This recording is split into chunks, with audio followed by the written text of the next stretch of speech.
Before we begin tonight, I want to give a very special thank you to Indecent.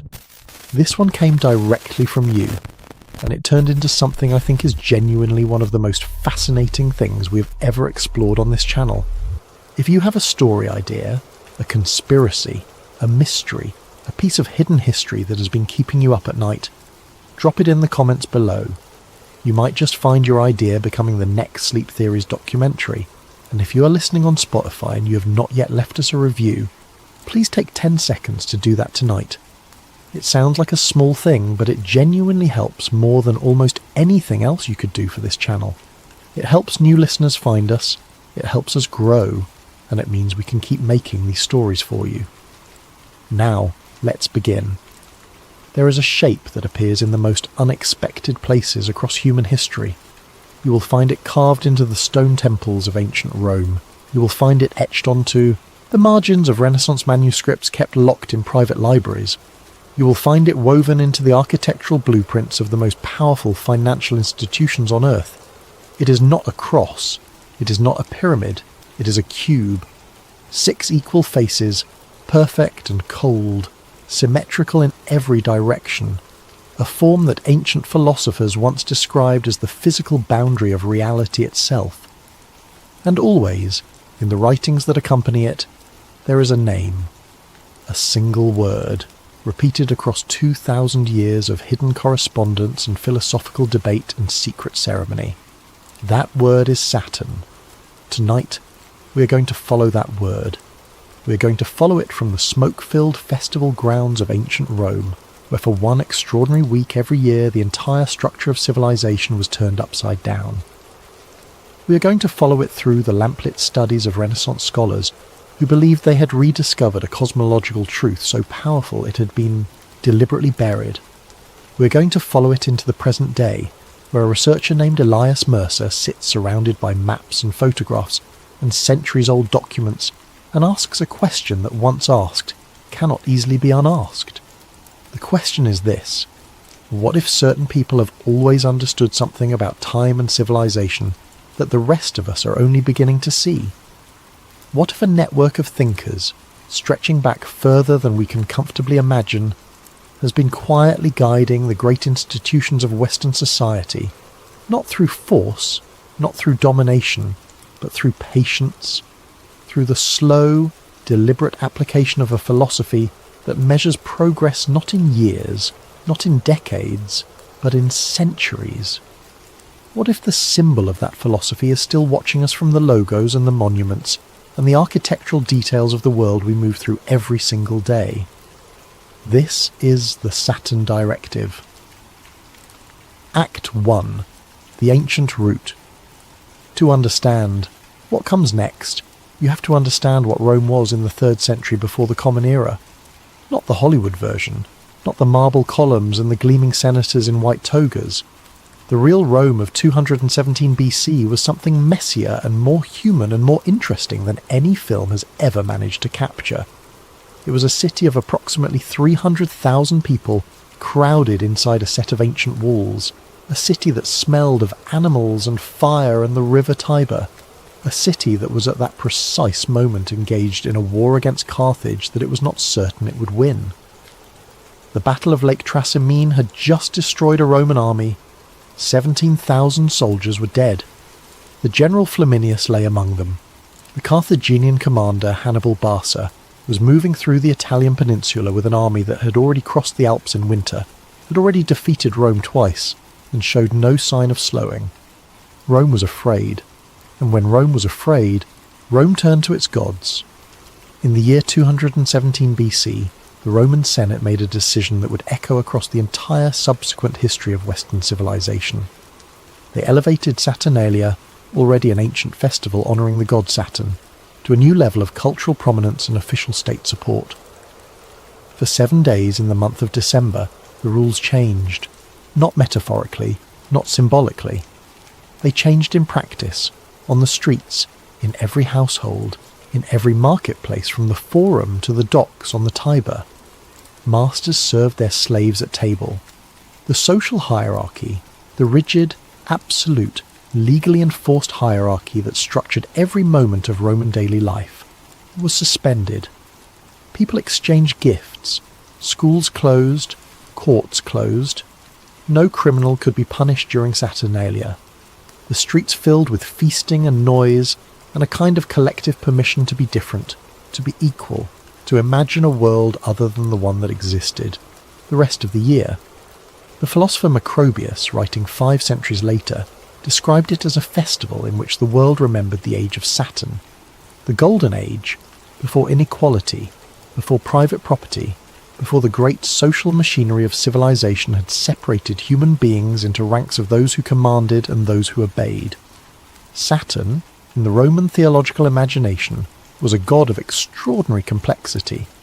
He was the deity of agriculture, of seeds planted in dark soil, of the patient invisible work of transformation that happens underground before anything appears in the light. He was the god of time, often depicted holding a scythe or an hourglass, the harvester of years as surely as he was the harvester of grain. And he was something older and stranger still, a figure connected to what the Romans called the cosmic order, the invisible architecture of reality that underlies all the visible arrangements of power and civilization. The Roman mythological tradition held that Saturn had once ruled over a paradise, a time before the gods of Olympus, before Jupiter seized power and imposed the present imperfect world. In that earlier age, humanity had lived without labour, without want, without the grinding apparatus of social hierarchy. Saturnalia was not merely a celebration. It was, in a very precise sense, a ritual memory. 7 days out of every year, Rome remembered what had been lost, and what might, in some distant future cycle of cosmic time, be recovered. But here is the detail that certain later scholars found most interesting, and that would eventually become the seed of an entire tradition of hidden philosophical thought. Saturn was not merely a deity of the past. He was, in the Roman cosmological framework, the planet furthest from the sun that the naked eye could see.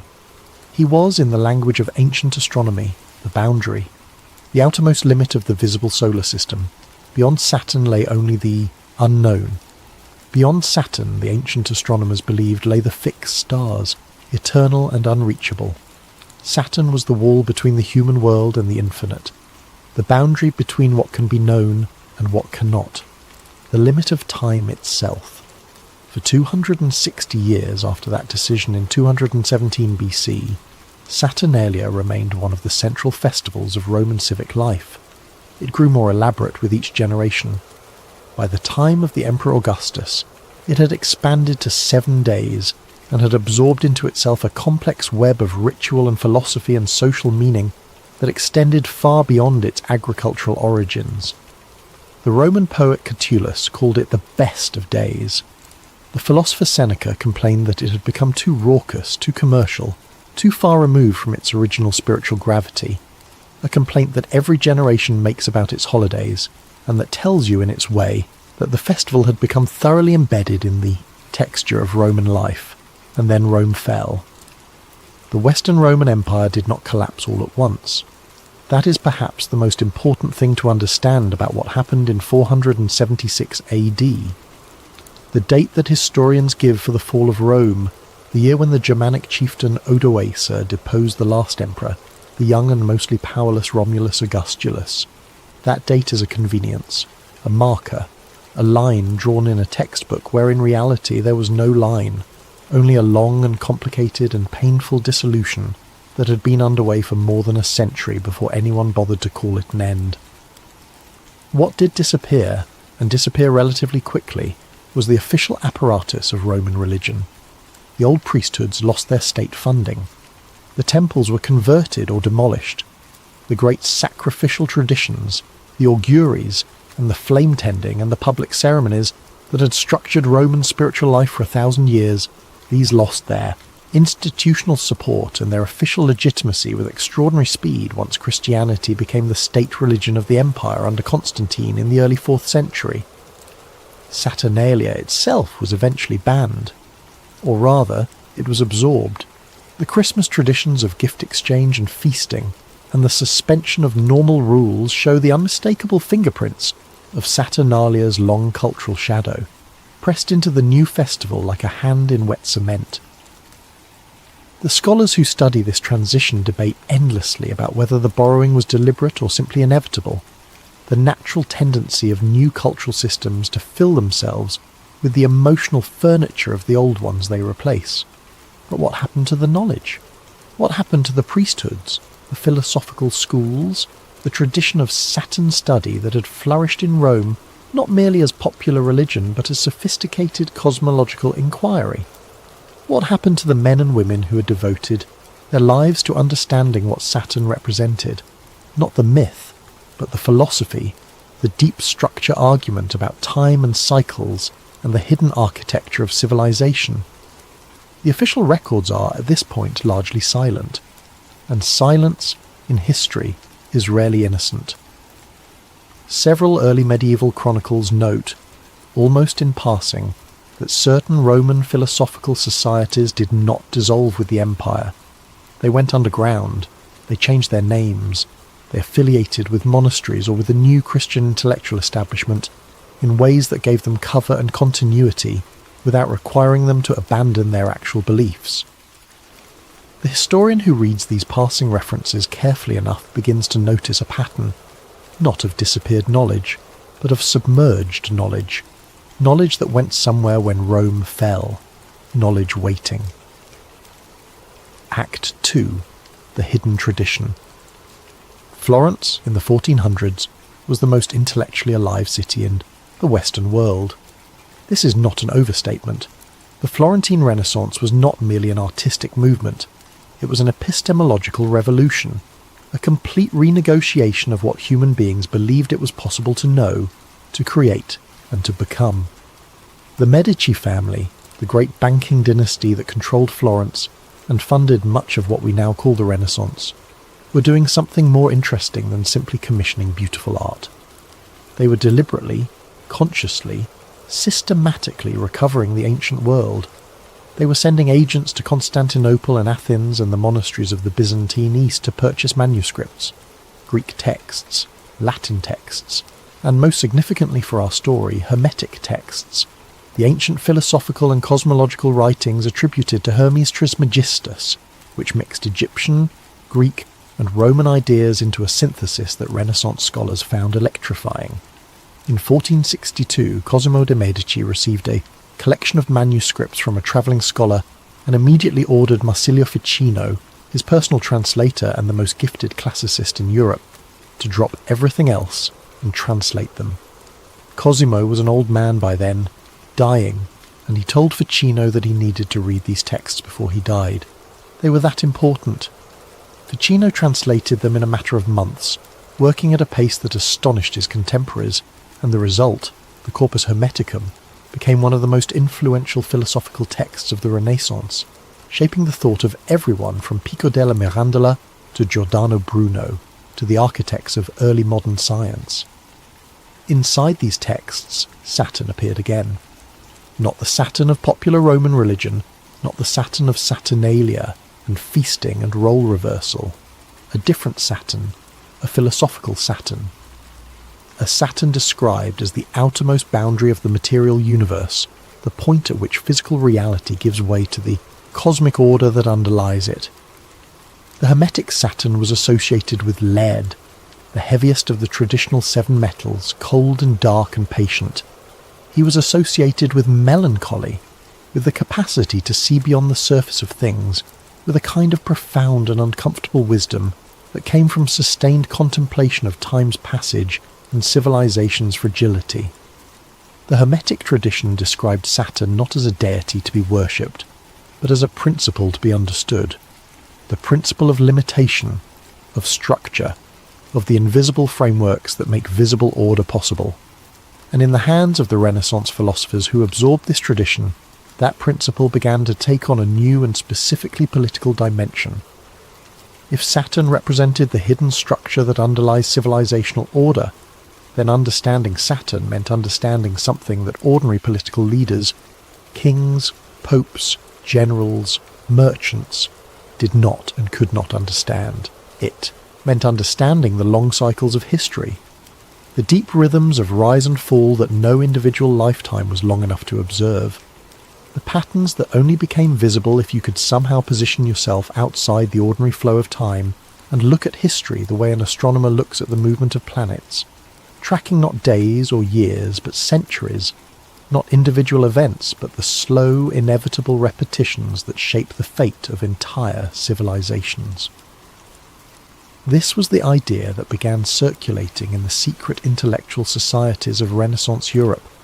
Not in public, never in public.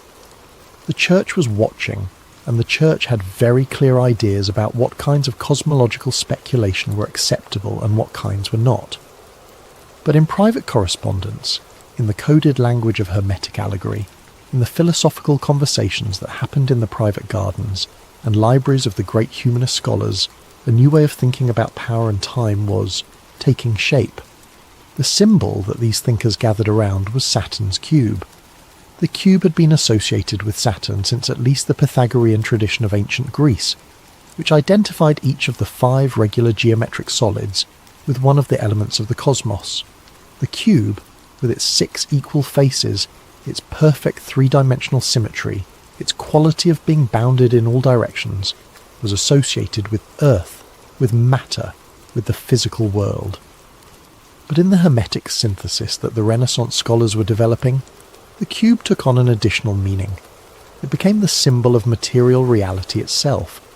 Not Earth in the sense of soil and stone, but reality in the philosophical sense of the structured, bounded, rule-governed world in which human civilization exists. Saturn, as the boundary between the material and the cosmic, was the keeper of the cube, the administrator of the framework, the entity, or rather the principle, that maintained the structures within which human history played out.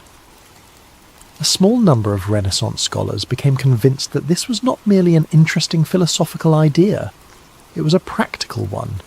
If the cycles of history were real, if civilizations genuinely did rise and fall according to predictable rhythms, then it was theoretically possible to understand those rhythms and to act on that understanding. Not to stop the cycles. Saturn was, after all, the god of inevitability. No one stops time, but perhaps to navigate them, to prepare, to position certain institutions, certain ideas, certain lineages of thought, in places where they would survive the inevitable collapses and be available to shape what came after. This was the philosophical foundation, scholars would later argue, of what became the Order of Saturn. Act 3. The Symbolism and its Secrets. Before we follow the Order into the Enlightenment, it is worth pausing to look carefully at the symbolism itself, because the symbolism is in many ways the most compelling part of this story. It is where the abstract philosophical claims meet the visible physical world, and it is where a researcher like Elias Mercer, who we will come to shortly, finds his first threads. The cube appears everywhere once you begin looking for it. The Kaaba in Mecca, the black stone structure at the centre of the world's largest annual pilgrimage, is a cube.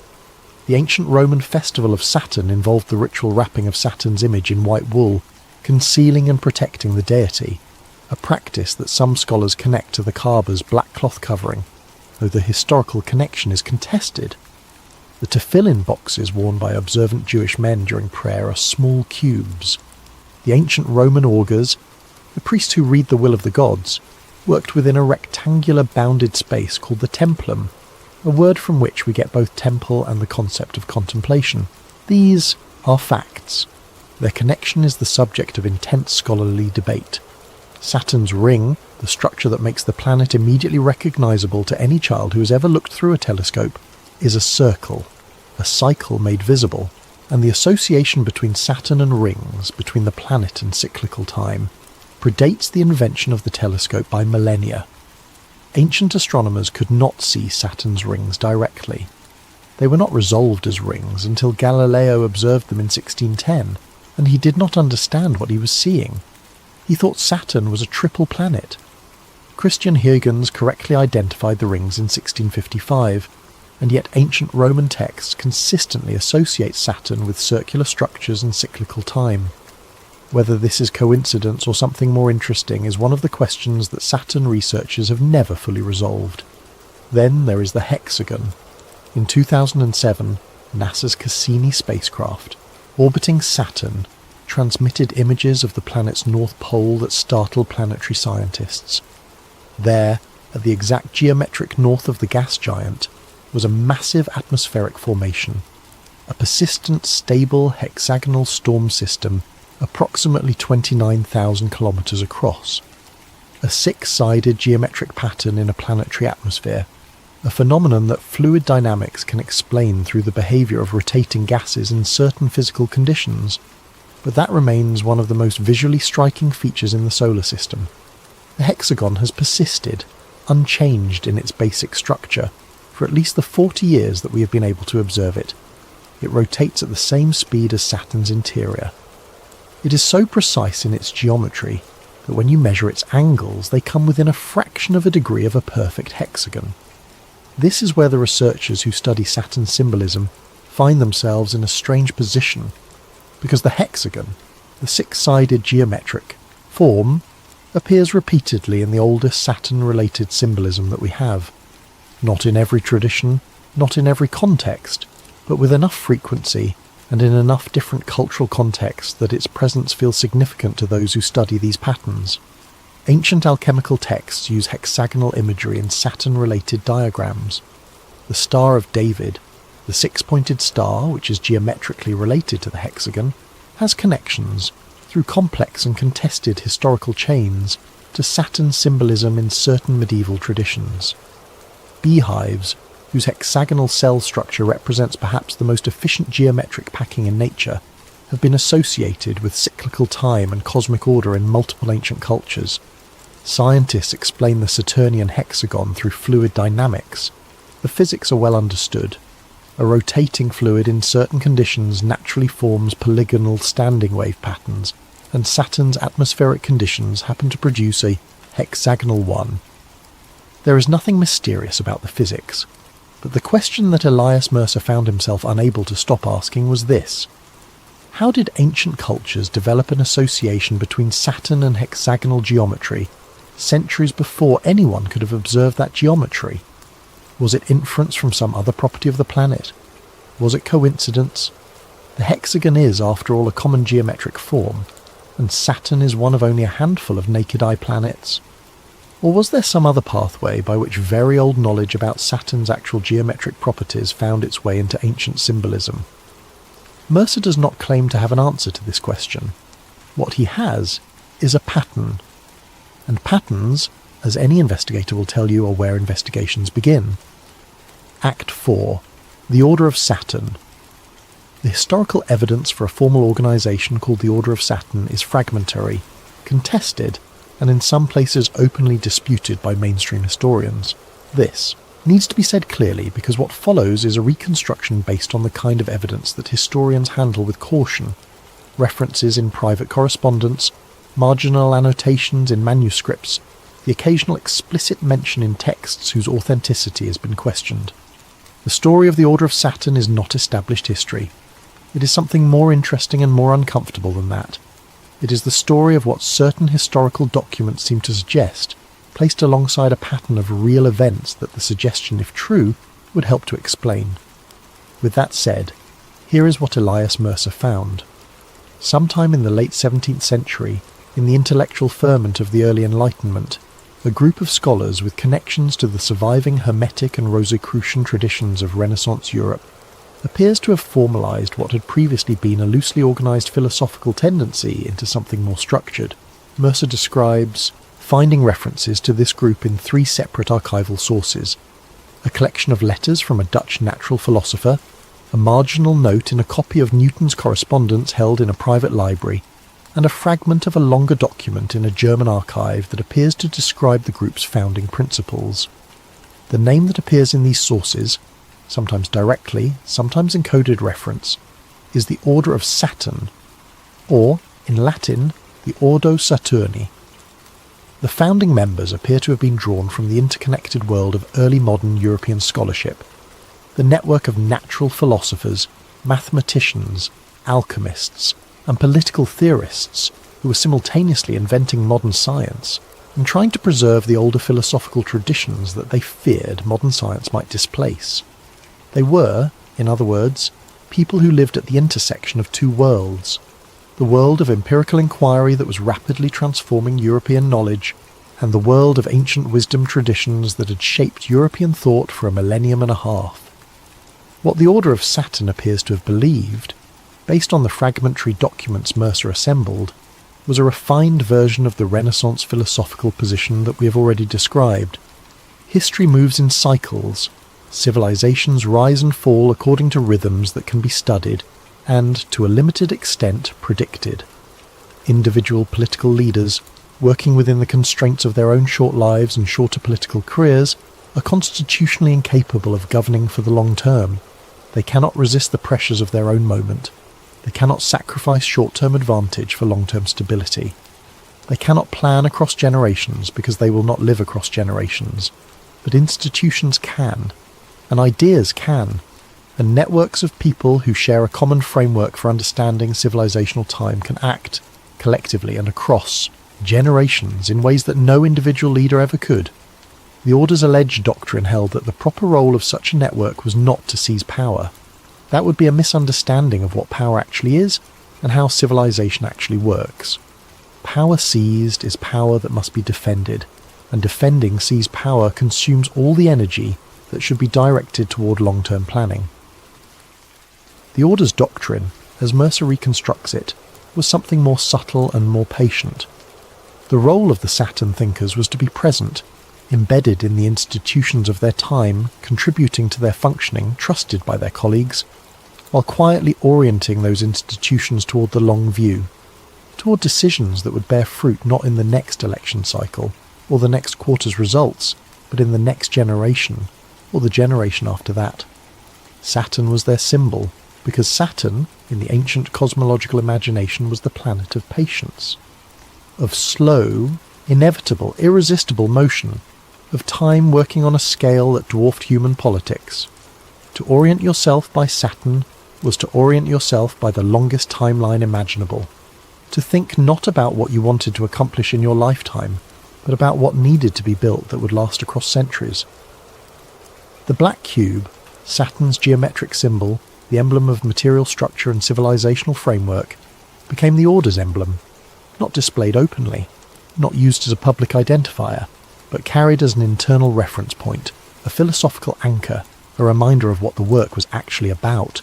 Three things: structure, time, patience. Act 5. The Modern Investigation. Elias Mercer did not set out to investigate secret societies. He set out to write a book about architectural symbolism in global financial centres, a fairly conventional academic project about how the design of major banking and trading institutions reflects and reinforces certain ideas about power and permanence. He had a publisher interested, a university affiliation, and a methodology drawn from the well-established field of iconographic analysis. He was going to look at buildings and describe what their symbols meant. The project changed shape on him gradually, the way research always does when it is being done honestly. The first unexpected thing he noticed was the cube. Cube-shaped monuments appear in an extraordinary number of major financial centres around the world.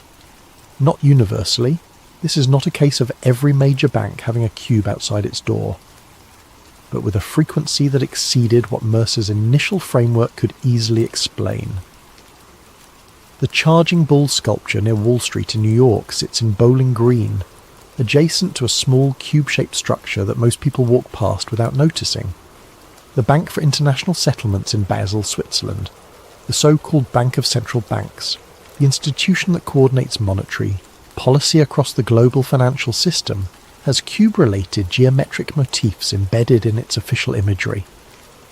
Several significant financial institutions in the City of London use geometric forms in their architectural detailing that carry, to a trained iconographic eye, clear resonances with the hermetic Saturn symbolism of the Renaissance tradition. Individually, each of these observations is explicable. Cubes are a basic geometric form. Architects use them because they are structurally efficient and visually clean. There is no reason to attach significance to the appearance of a cube in an otherwise unremarkable piece of institutional architecture. Mercer knew this. He did not set out to build a conspiracy theory. He set out to note an interesting pattern and develop some possible explanations for it. The second unexpected thing was the institutional logos. Mercer began tracking the visual identity systems, the logos, the official seals, the heraldic devices of a selected group of institutions that he was including in his study. These included major central banks, certain international governance organisations, several prominent private financial institutions, and a small number of long-established think tanks and policy research bodies. What he found when he laid these images alongside the iconographic record of Saturn symbolism that he had assembled from Renaissance sources was a pattern of visual resonance that he found difficult to dismiss. Ring imagery. Not literal planetary rings, nothing that obvious, but circular forms, ring-like structures, the visual grammar of a cyclical enclosure that had characterized Saturn symbolism since the Hermetic texts of the Renaissance. This grammar appeared in institutional visual identities with a regularity that, Mercer argued, exceeded what random design choices would produce. He was careful to frame this as a hypothesis rather than a conclusion. He acknowledged the possibility of coincidence. He acknowledged the influence of general classical and Renaissance visual traditions on the design sensibilities of institutions founded during the 18th and 19th centuries, the peak centuries of the order of Saturn's alleged influence. He acknowledged that most of the designers who created these logos almost certainly had no awareness of the specific symbolic tradition he was tracing. That was, in a way, part of the point. If the Order of Saturn had operated in the way that Mercer's documents suggested, not through overt control but through the shaping of institutional culture over generations, then you would not expect to find a smoking gun. You would not find a memo saying, "Please incorporate Saturn symbolism into the bank's logo as a sign of our allegiance." What you would find is what Mercer did find, a diffuse, pervasive, culturally embedded tendency toward a particular visual vocabulary, a vocabulary whose origins had been forgotten but whose influence persisted in the way that all deep cultural inheritances persist, invisibly, powerfully, without anyone needing to consciously choose it. The third unexpected thing was the most unsettling of all. It was the cycles. Act 6, the cycle theory. The ancient Roman texts that described Saturn as the ruler of time were not merely making a theological claim, they were making something that looked, from a certain angle, like an empirical one. The concept of the great year, the idea that history moves in long cycles, that civilizations rise and fall according to rhythms that repeat across centuries, is one of the oldest ideas in human philosophy. You find it in Plato, you find it in the Hindu concept of the Yuga cycles, you find it in the Mayan long count calendar, you find it in various forms in virtually every culture that has attempted to think seriously about the deep structure of historical time. Modern historians are, on the whole, sceptical of cyclical theories of history. The dominant tradition in academic historiography holds that history is contingent, that it is shaped by specific individuals, specific decisions, specific chains of cause and effect, and that grand cyclical theories tend to be too neat, too schematic, too satisfying in ways that obscure the genuine complexity and unpredictability of historical events. This is a reasonable position. The history of cyclical theory is also the history of people reading patterns into random distributions, of confirmation bias operating on the vast and multifarious record of the human past. But Mercer was not making a strong historical claim. He was making a narrower and in some ways more interesting observation. He was pointing out that major civilizational crises, defined as periods of simultaneous military conflict, economic disruption, and significant political instability affecting multiple major powers, appear to cluster around intervals of roughly 70 to 90 years. Consider the spacing. The Napoleonic Wars and their attendant economic disruptions concluded around 1815. The next major clustering of civilizational crisis, the events surrounding the First World War, the Spanish influenza pandemic, the revolutionary upheavals in Russia and elsewhere, concentrated around 1914 to 1919. That is approximately 100 years. The Second World War and its attendant genocides and economic disruptions concentrated around 1939 to 1945. That is approximately 25 to 30 years after the First World War, closer in spacing, but the two events can reasonably be understood as phases of a single extended crisis rather than separate cyclical events.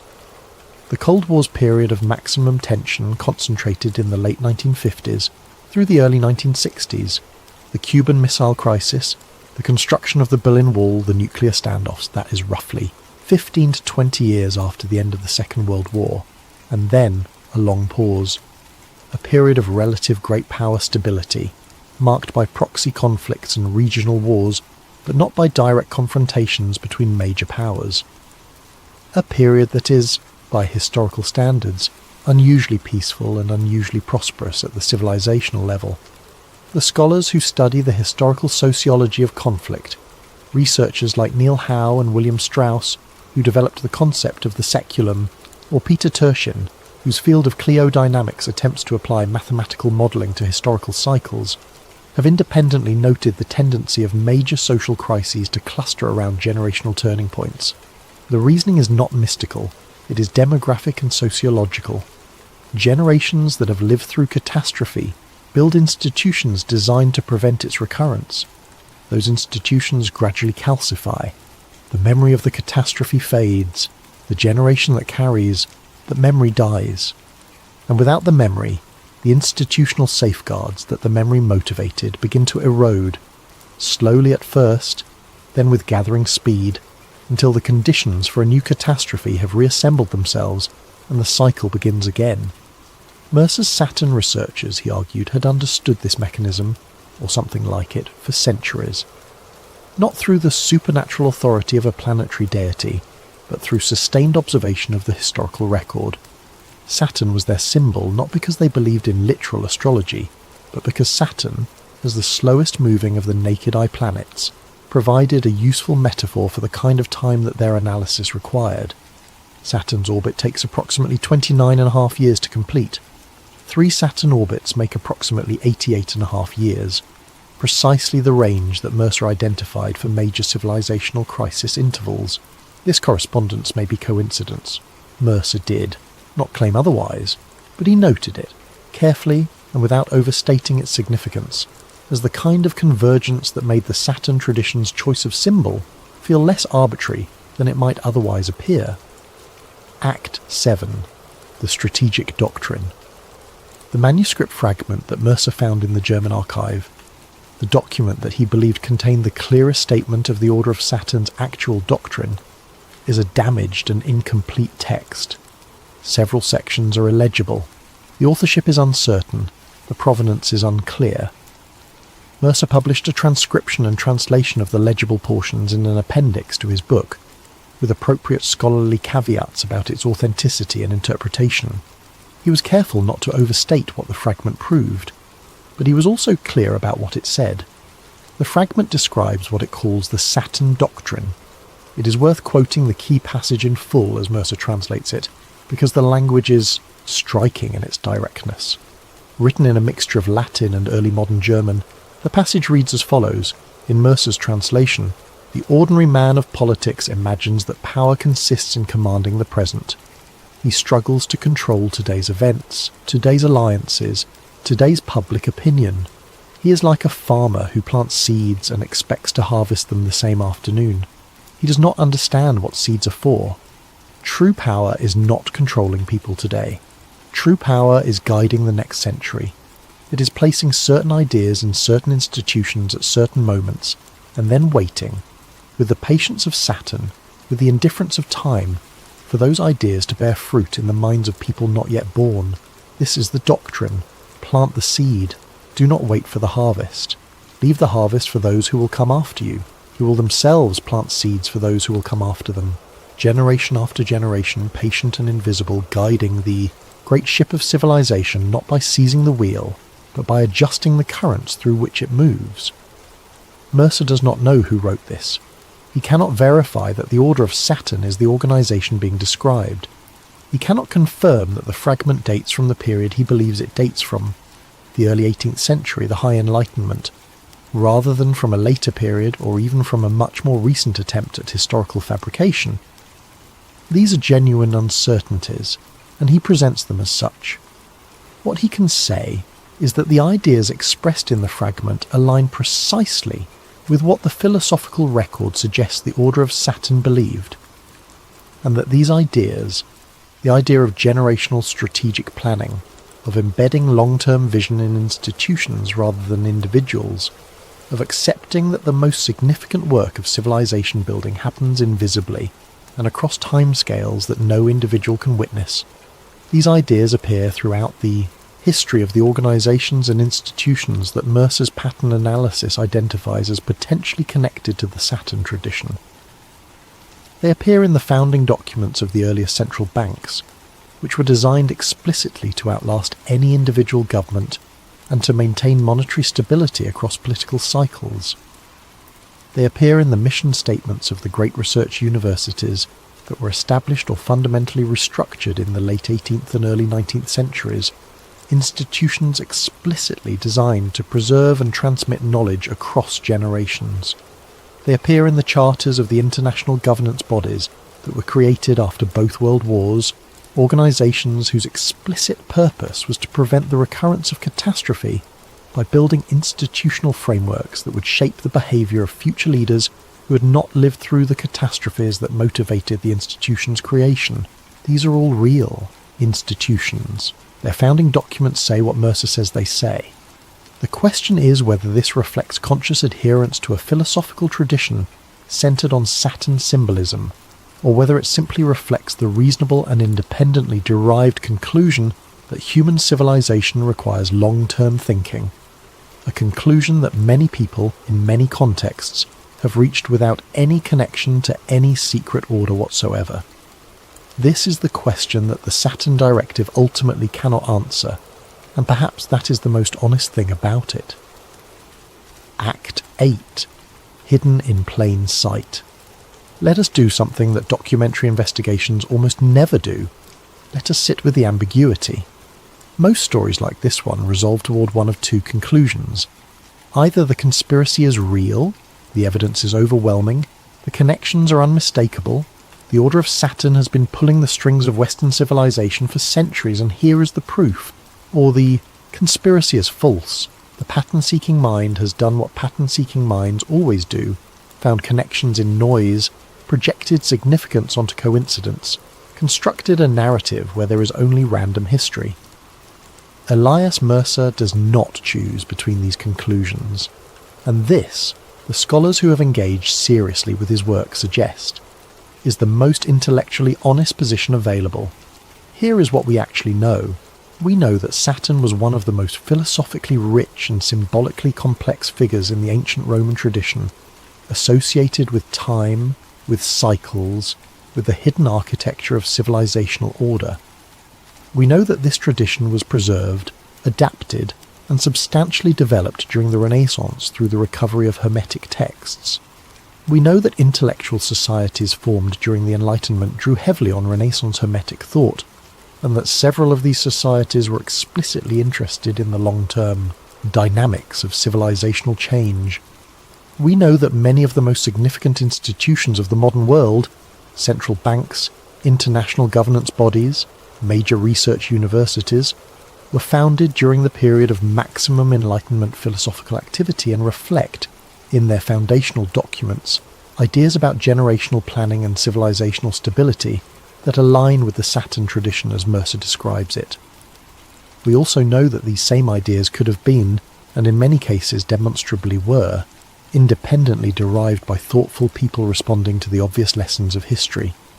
You do not need to be a member of a secret order devoted to a planetary deity to conclude that institutions should be designed to outlast individual leaders, or that civilizations require long-term thinking, or that the short attention spans of democratic politics are genuinely dangerous. These are not secret insights. They are widely shared conclusions available to anyone who studies history with sufficient seriousness. What Mercer's investigation leaves us with is something subtler than a simple true or false verdict on the Order of Saturn's existence. it leaves us with a question about the relationship between explicit conspiracy and cultural inheritance.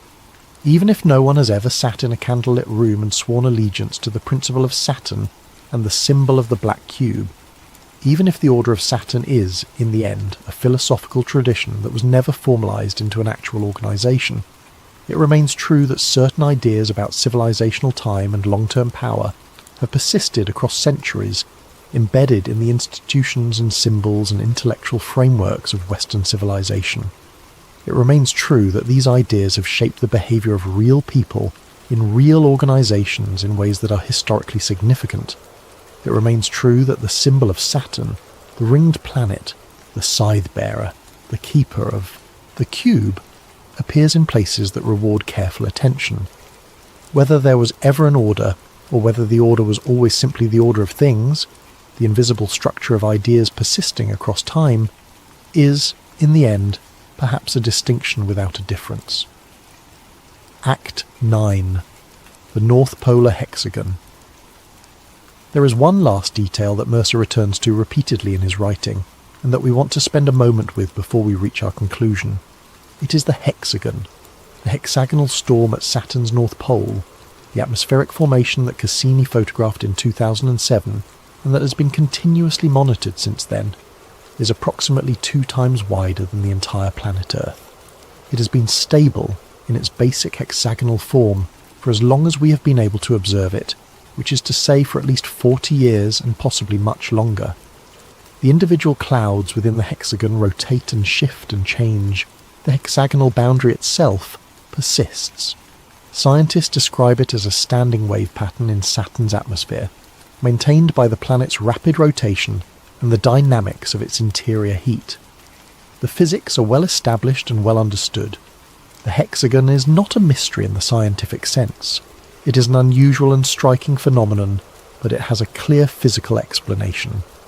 What Mercer finds remarkable, and what he is careful to present as an observation rather than a conclusion, is the persistence of hexagonal imagery and Saturn symbolism across cultures and centuries that could not possibly have had access to telescopic observation of the planet. The hexagon, as a geometric form, is associated with Saturn in texts that predate Galileo by millennia. The Hermetic manuscripts of the Renaissance use hexagonal figures in diagrams explicitly labelled as relating to Saturn's influence. Medieval alchemical traditions connect the hexagon to the Saturnine principle of material structure. Certain ancient Jewish mystical texts, in their discussions of cosmic geometry, place Saturn in relationship to 6-fold structures in ways that later scholars have found striking. None of this proves anything. The hexagon is a common geometric form that appears in many natural contexts: bee honeycombs, basalt columns, crystal structures, soap bubble arrays. It would be surprising if no ancient symbolic system had associated Saturn with hexagonal geometry purely by chance. And the association between Saturn and the hexagon in pre-modern texts may rest on astrological calculations and geometric reasoning that have nothing to do with the planet's actual atmospheric structure. But Mercer's question, the one he cannot stop asking, the one that gives the Saturn directive its particular quality of sustained unease, is this. What would it mean if it were not coincidence? What would it mean if there were some mechanism, some channel of transmission, through which knowledge of Saturn's geometric properties had found its way into ancient symbolism? Not necessarily through extraterrestrial contact or supernatural revelation, the dramatic explanations that the conspiracy tradition typically reaches for, but through some other pathway, some tradition of sustained astronomical observation, some lost mathematical inference, some chain of knowledge transmission so old and so thoroughly buried that its origins have become irrecoverable. We do not know the answer to this question. We may never know it. The historical record before a certain depth becomes opaque, not because the information was hidden necessarily, but simply because time destroys things, and the further back you look, the less survives. What Mercer's investigation suggests is not that we have the answer, but that the question is worth asking, that the pattern is real enough and strange enough and historically widespread enough to deserve more attention than it typically receives from the mainstream academic tradition, which has largely dismissed it. There is something genuinely interesting in the hexagon, in the cube, in the ring, in the symbol of patient, cyclical, invisible time that a Roman festival celebrated 2,000 years ago, and that a damaged manuscript in a German archive describes as the foundation of a doctrine of civilizational patience and generational power, something worth sitting with in the quiet of the night. Act 10. Two possibilities. Elias Mercer ends his investigation with two possibilities. He does not choose between them. He presents them honestly, as the two poles between which his evidence genuinely sits, and he invites his reader, and now, tonight, we invite you to consider which feels more plausible and why, and what that choice reveals about the assumptions you bring to questions like this one. The first possibility is the ordinary one.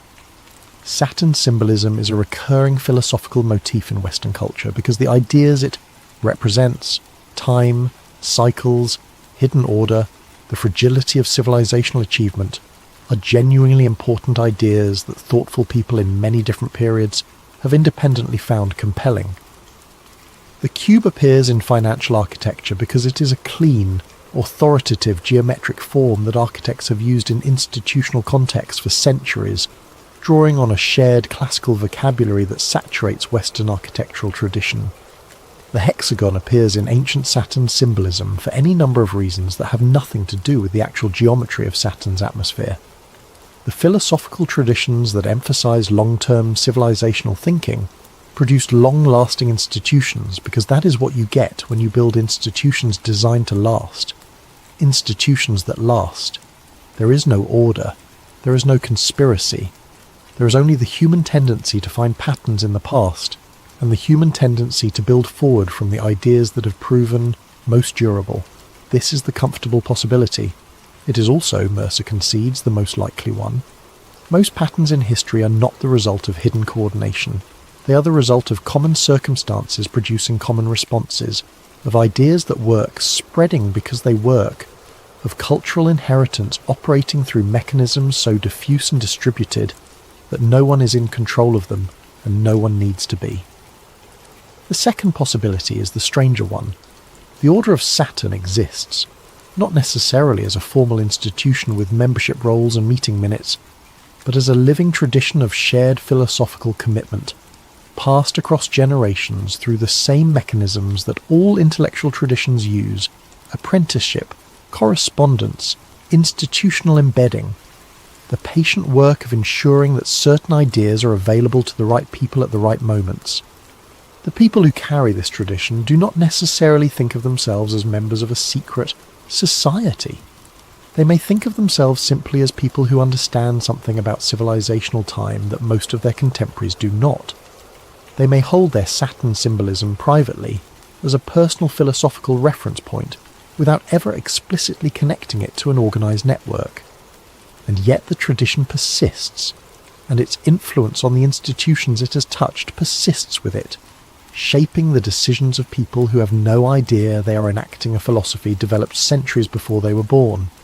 This possibility is harder to dismiss than it might seem. Intellectual traditions do persist in exactly this way. The history of philosophy is full of examples of ideas that survived through underground channels, through private correspondence, through the careful embedding of heterodox thought in orthodox institutions, through the patient transmission of knowledge from teacher to student across generations when open expression was impossible. The history of the Hermetic tradition itself is precisely such a history. A tradition that went underground during the inquisitional periods of the medieval church and re-emerged substantially intact during the Renaissance. The history of Freemasonry, of Rosicrucianism, of the various philosophical societies that flourished during the Enlightenment, is the history of intellectual traditions that operated partly in public and partly in private, partly through open discourse and partly through selective transmission to trusted initiates. If the Order of Saturn is one such tradition, if it has operated for centuries on the principle that civilizations require long-term stewardship, and if the people who have carried that principle forward have embedded their influence in the institutions they built and shaped and funded, then the evidence Mercer has assembled is not the evidence of a sinister conspiracy. It is the evidence of a philosophical project. A project whose goals, civilizational, Stability, generational planning, the preservation of institutional knowledge across the destructive cycles of political history are not obviously malign. This does not mean it is entirely benign. Hidden influence, however well-intentioned, is still hidden influence. Decisions made by people who believe they understand civilizational cycles better than their democratically elected contemporaries, and who act on that belief without accountability, are still decisions made outside the frameworks of democratic legitimacy.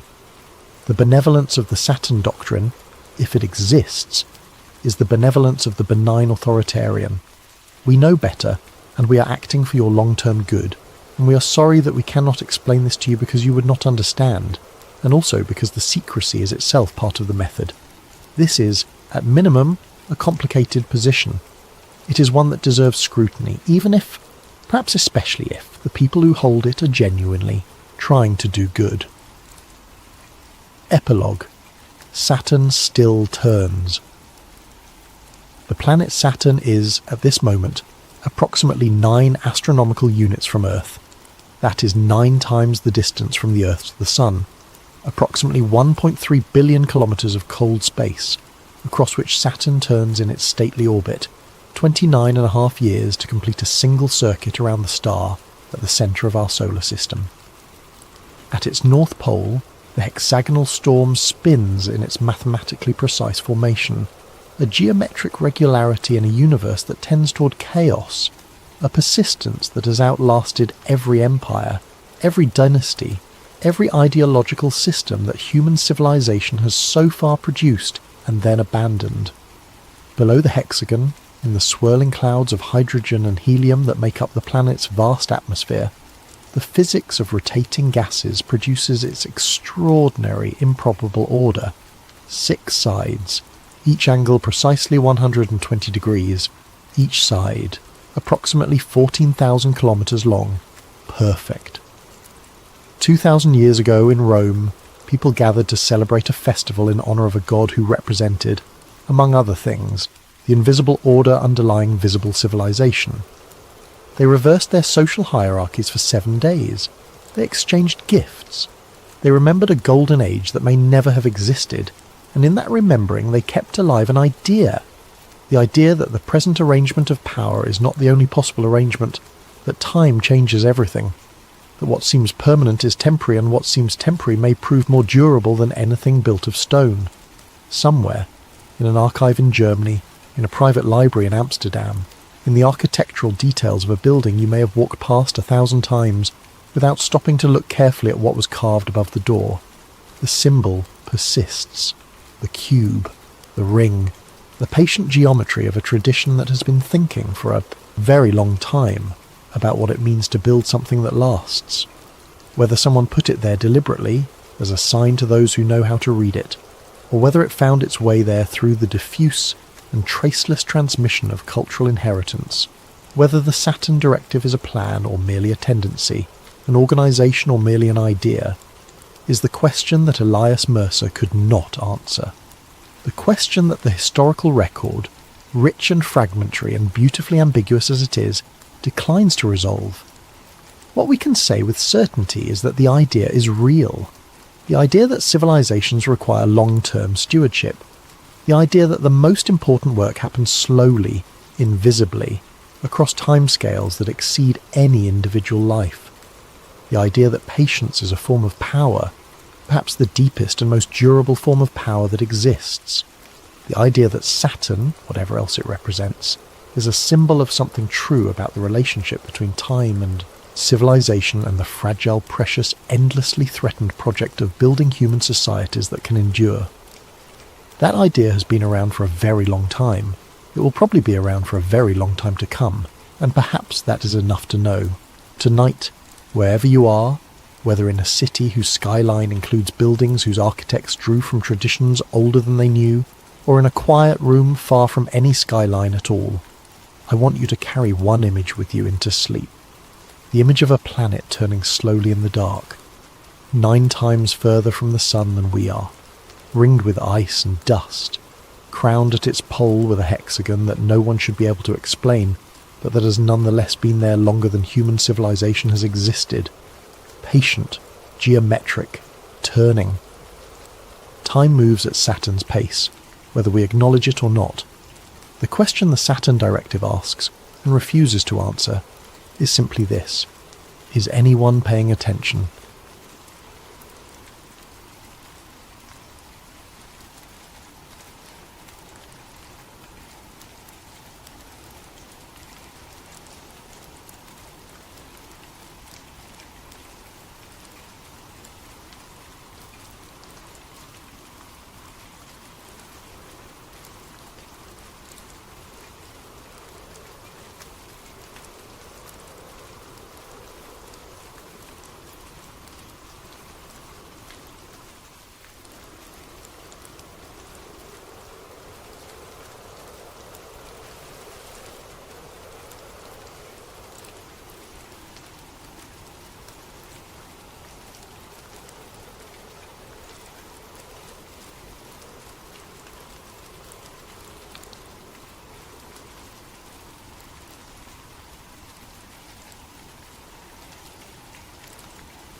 Before we begin tonight's story, if you're enjoying this content, please consider using your hype points on this video.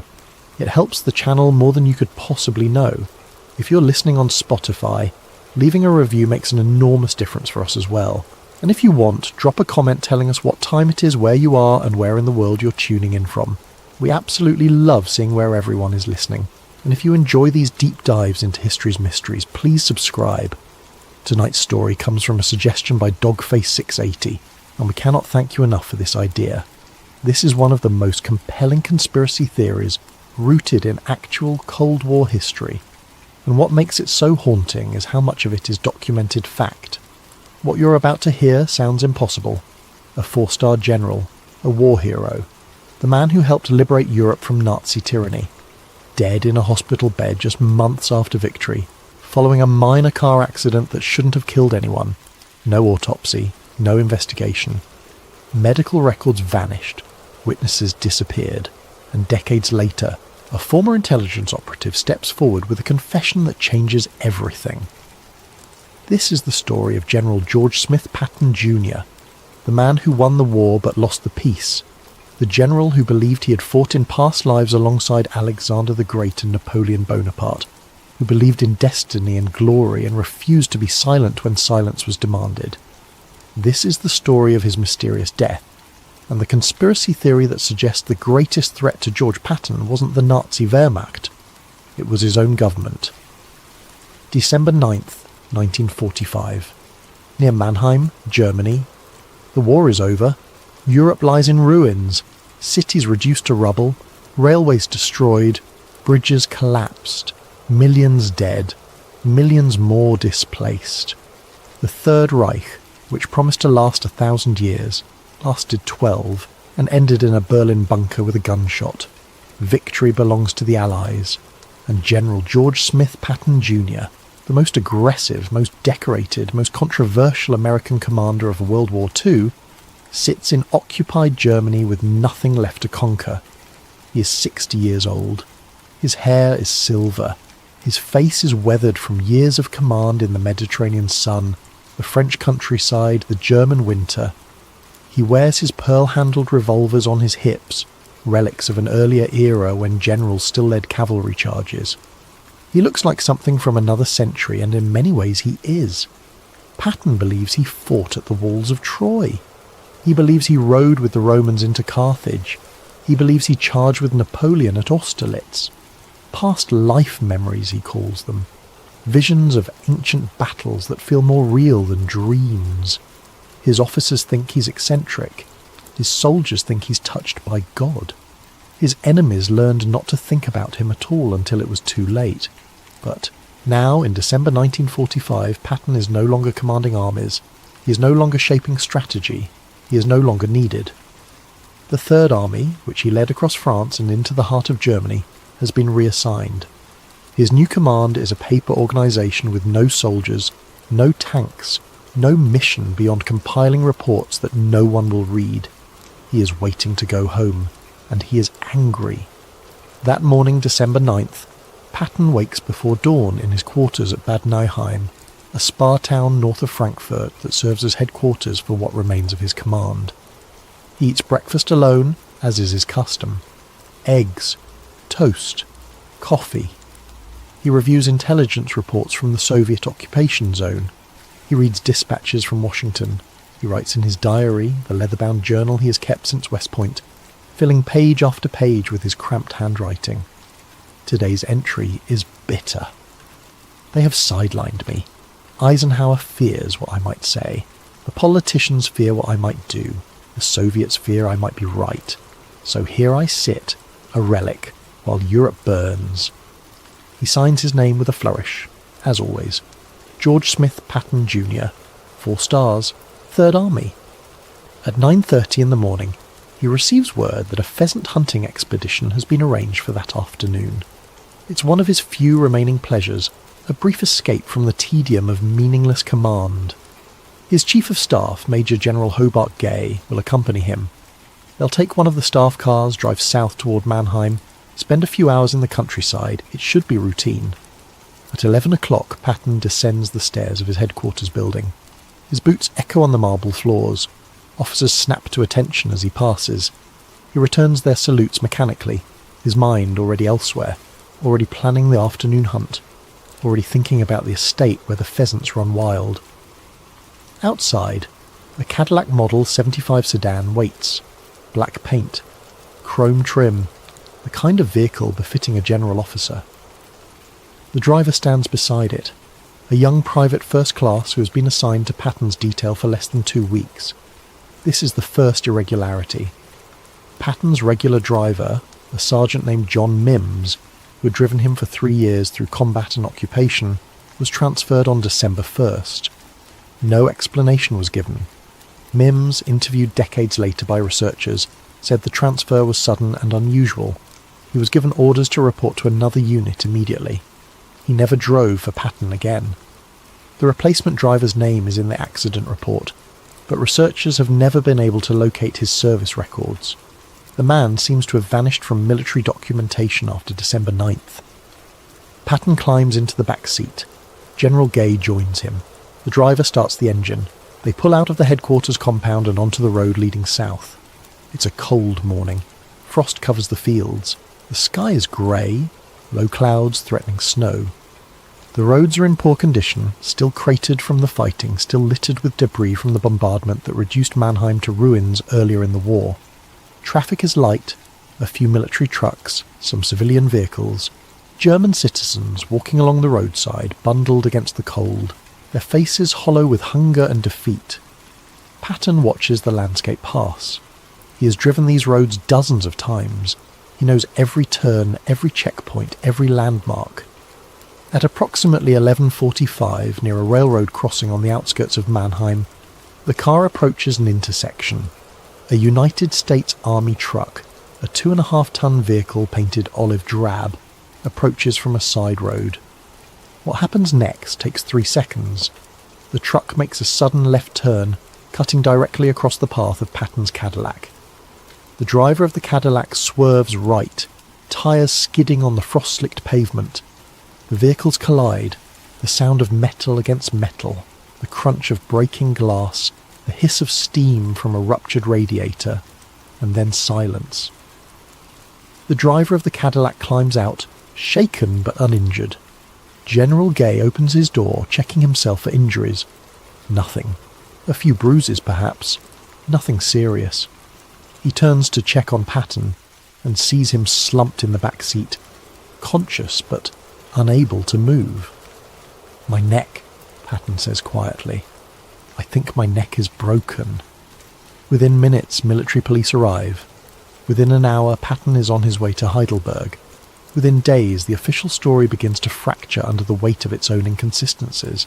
And within 12 days, George Smith Patton Jr. is dead. Chapter 1. The General Who Became a Problem.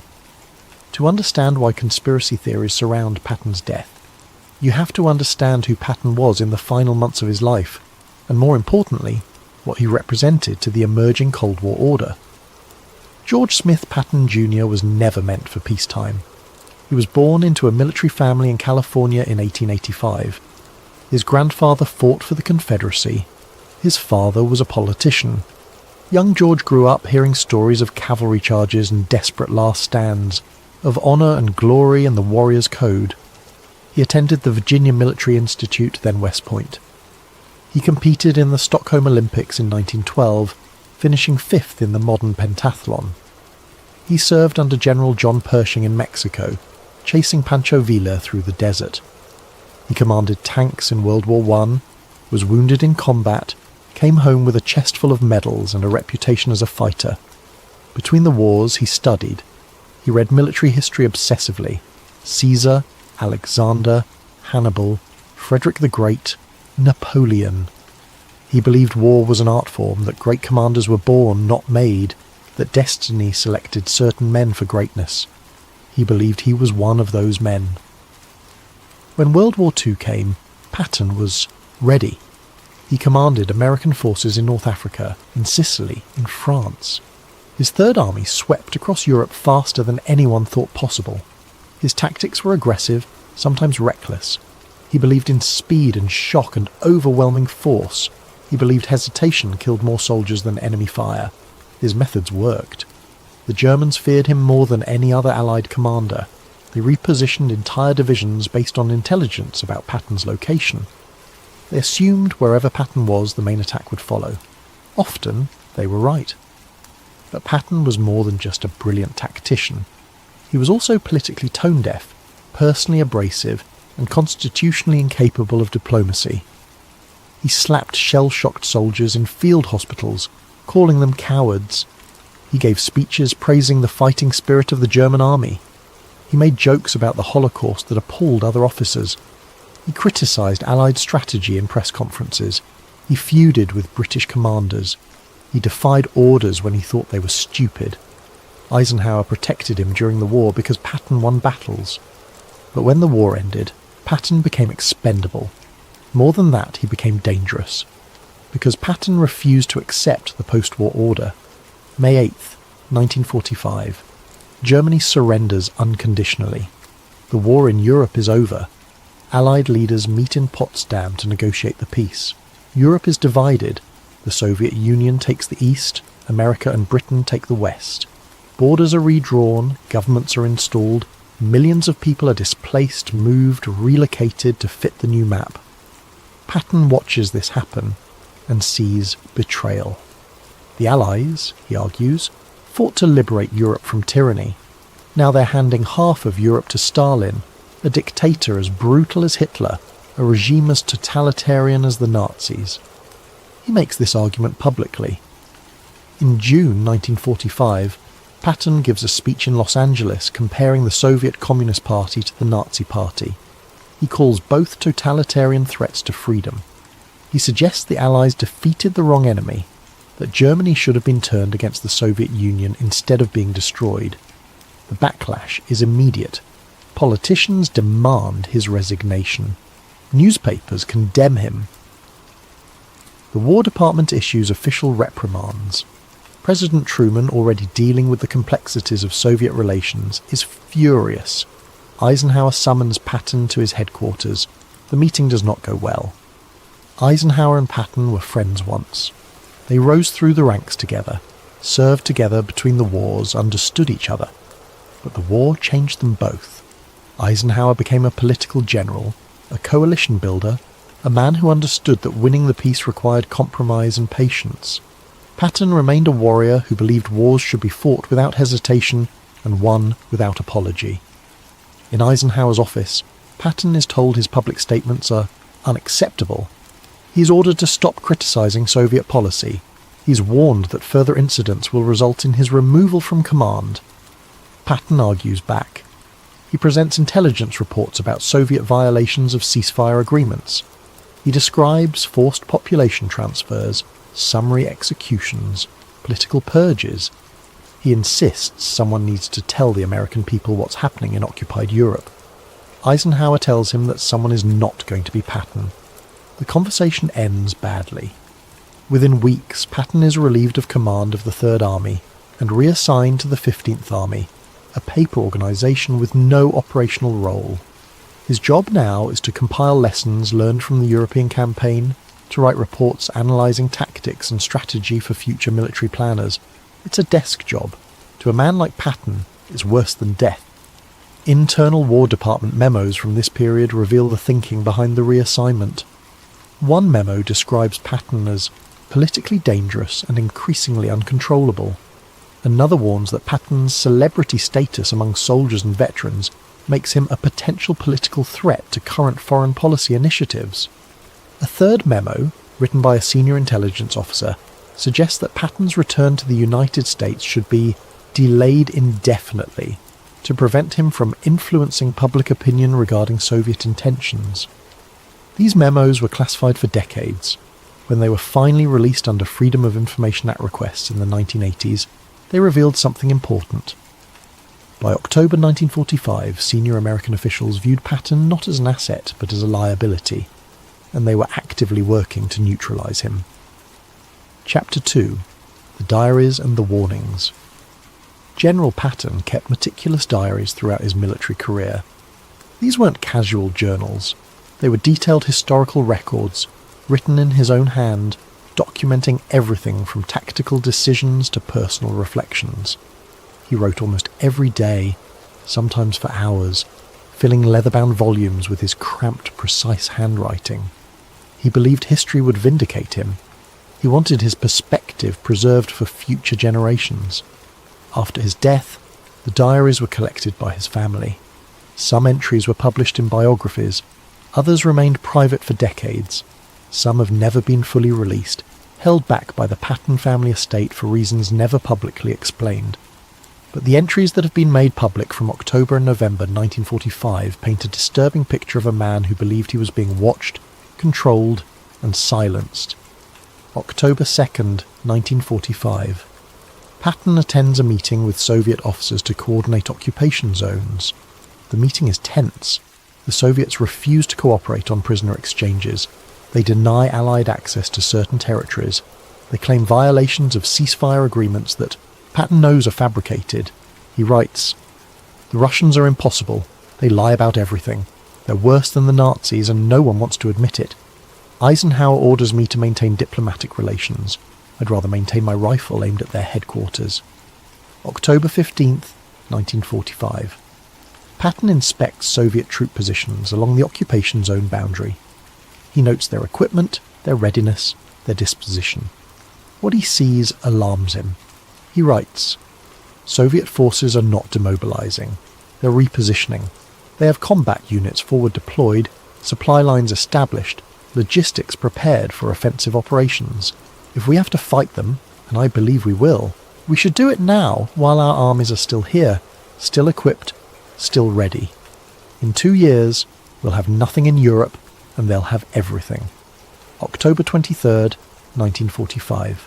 Patton meets with German civilians, former Wehrmacht officers, refugees fleeing Soviet occupation. They tell him stories of mass arrests, forced labour, summary executions, entire villages emptied. He writes, "We promised these people freedom. We told them we were liberating them from tyranny. Now we're handing them to Stalin, who is every bit as brutal as Hitler. The only difference is Stalin is our ally, so we pretend not to see what he's doing. History will judge us harshly for this betrayal."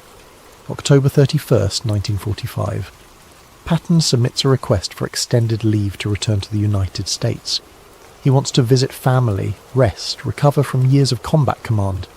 He also wants to speak freely, away from military censorship about what he's witnessed in Europe. The request is denied by the War Department. No explanation is provided. He writes, "They want me here where they can watch me, where they can control what I say, where I can't reach the American people. I understand their game now." November 7th, 1945. Patton has lunch with a journalist from the New York Herald Tribune. The interview is supposed to be off the record, a background briefing about post-war Europe. Patton speaks candidly about Soviet intentions, about Allied failures, about the need for American military readiness. 2 days later, the journalist contacts Patton. The interview has been killed by editors. Someone from the War Department called the newspaper and asked that the story not run. The journalist is apologetic but clear. The article will not be published. Patton writes, "Even the press is controlled now. The truth is too dangerous for the American people to hear. They want everyone to believe we won the war and everything is fine now. But nothing is fine. Everything we fought for is being given away, and anyone who points this out is silenced." November the 19th, 1945. Patton receives notice that his security detail is being changed. His regular driver, his aides, his bodyguards, men who have served with him for years are being reassigned. New personnel are being assigned to replace them. The official reason is routine rotation of personnel. Patton doesn't believe it. He writes, "They're putting watchers around me, new people who report to someone else. I recognise the pattern. I've used it myself in our intelligence operations. When you want to monitor someone, you put your own people next to them. I'm being treated like a security threat in my own command." November 25th, 1945. Patton's wife, Beatrice, writes him from the United States.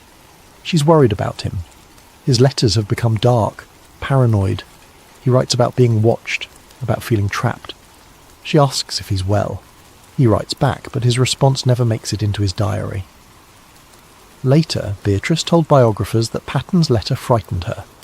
He wrote that he was planning to return home soon, and caused them a lot of trouble. He wrote that he intended to speak publicly about Soviet aggression and Allied failures.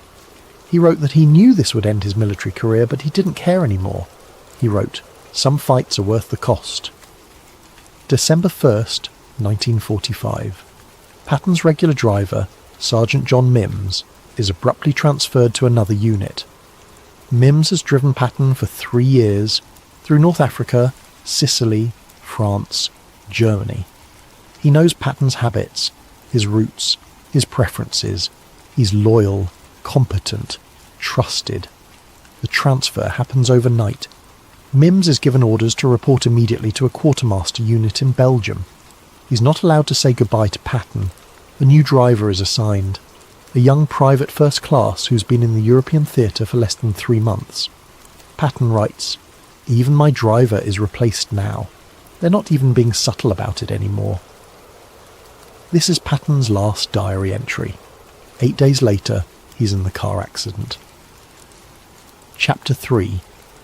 The collision that changed everything. December the 9th, 1945. Late morning. General Patton's Cadillac sedan leaves his headquarters in Bad Nauheim at approximately 1100 hours. The sky is overcast, threatening snow. Temperature is just above freezing. The roads are slick with frost but passable. Patton sits in the back seat. He's dressed in his uniform, wearing his leather jacket against the cold. His pearl-handled revolvers are on his hips. He carries a walking stick, an affectation from his days of cavalry service. Major General Hobart Gay sits beside him. Gay has served as Patton's chief of staff throughout the war. He's one of Patton's few remaining friends in the High Command, one of the few officers who still speaks to him regularly after his controversial statements. The new driver, whose name appears in the accident report as Private First Class Horace Woodring, sits behind the wheel. He's nervous. He's only driven for Patton a handful of times. He's not familiar with the general's preferences, his habits, his routes. The drive should take less than an hour. They follow the main road south from Bad Nauheim, through small German towns still recovering from the war. Mannheim was one of the most heavily bombed cities in Germany. The RAF and American 8th Air Force dropped thousands of tons of explosives on its industrial districts. Much of the city centre was destroyed. Rebuilding has barely begun. The roads through Mannheim are in poor condition. Craters from bombs, debris from collapsed buildings. Some streets are still blocked entirely, forcing detours through unfamiliar routes. At 11:43, according to the accident report, Patton's Cadillac approaches a railroad crossing on the outskirts of Mannheim. The area is semi-rural, factories mixed with farmland. Traffic is light. A United States Army truck, identified in the report as a GMC 2.5-ton cargo vehicle. approaches from a side road on the left. According to the truck driver's statement, taken by military police at the scene, he did not see the Cadillac approaching. He claimed the sun was in his eyes, though the day was overcast. He claimed he was unfamiliar with the intersection, though the road was clearly marked. He claimed he made the turn at normal speed, though witnesses said the truck accelerated suddenly. The Cadillac's driver swerves right to avoid impact. Too late. The vehicles collide at the intersection. Now here's where the official story begins to fall apart. The collision is low speed. The Cadillac is travelling approximately 35 miles per hour. The truck is travelling approximately 15 miles per hour. The impact is glancing, not head-on. The Cadillac's front passenger side strikes the truck's rear cargo area. The damage is minor. The Cadillac's front bumper is bent. The headlight is broken. The hood is dented. The truck's rear panel is scraped but intact. Both vehicles remain operational. The Cadillac's driver, Private First Class Woodring, is uninjured. He has a small bruise on his hand from the steering wheel. Nothing else. Major General Gay is uninjured. He experiences momentary shock from the impact, but suffers no physical trauma. The truck driver is uninjured. He climbs out of his cab without assistance. General Patton, sitting in the back seat of the Cadillac, suffers catastrophic injuries. According to the initial medical assessment, Patton was thrown forward in the collision. His head struck a metal partition or support structure in the car's interior. The impact caused acute cervical spine trauma, specifically a comminuted fracture of the third cervical vertebra and a vertical fracture of the fourth cervical vertebra. The injury results in immediate complete paralysis from the neck down. Multiple forensic analysts who examined the case decades later noted severe inconsistencies with this explanation. First, the injury pattern. A forward impact of the type described should cause predictable trauma. Facial injuries, chest contusions, possibly head trauma. The passenger would hit the seat in front of them, the back of the driver's seat, which is padded. Instead, Patton sustained a precise cervical fracture with no facial injuries, no chest trauma, no head contusions. Second, the biomechanics. For Patton to strike the partition with enough force to fracture his cervical spine, he would need to be travelling at significant speed relative to the car's interior. But the collision was low speed, and Patton was seated wearing his heavy leather jacket, which would have provided some padding. Third, the other passengers, both the driver and General Gay, sitting in front of Patton, experienced minimal impact forces. Gay later described the collision as a solid bump, nothing more. Yet Patton, behind them, experienced forces sufficient to break his neck. One forensic pathologist who reviewed the case in the 1990s suggested the injury pattern was more consistent with a direct blow to the back or side of the neck, the kind of trauma that might result from being struck by a hard object, rather than from impact with a car's interior. Another analyst noted that the specific fracture pattern, comminuted fracture of cervical 3, vertical fracture of cervical 4, is relatively rare in motor vehicle accidents, but more common in cases of direct trauma to the posterior neck. Without an autopsy, without X-rays beyond the initial hospital films, without detailed forensic analysis, these observations remain speculative. But they raise questions. Then there's the matter of the truck driver. According to the accident report, the driver was interviewed by military police at the scene. He provided a statement describing the collision. He was cited for failure to yield. He was released. His name appears in the report as Private Robert Thompson. No unit is listed. No serial number is recorded. No permanent address is given. Researchers have spent decades trying to locate Private Robert Thompson. Military personnel databases have no record of anyone by that name serving in the European theatre in December 1945.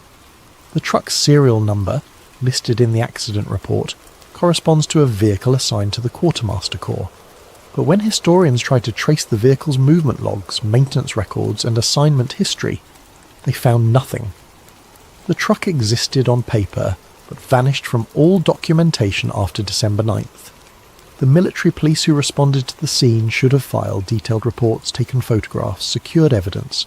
Standard accident investigation procedure, especially for a collision involving a 4-star general. No photographs were ever released. The military police reports were classified, then reported lost. No physical evidence from the scene was preserved. Within hours, the Cadillac was repaired and returned to the motor pool. The truck disappeared entirely. And Private Robert Thompson was never seen again. Chapter 4. 12 days in Heidelberg. The Heidelberg Army Hospital in December 1945 was one of the finest medical facilities in Europe. It had treated thousands of wounded soldiers during the war. It had experienced trauma surgeons, skilled nurses, modern equipment for 1940s medicine. The hospital specialised in combat injuries, including complex trauma cases that required intensive care. Spinal injuries like Patton's were rare but not unprecedented. The medical staff understood the protocols: immobilisation, prevention of secondary injury, monitoring for complications, physical therapy when possible.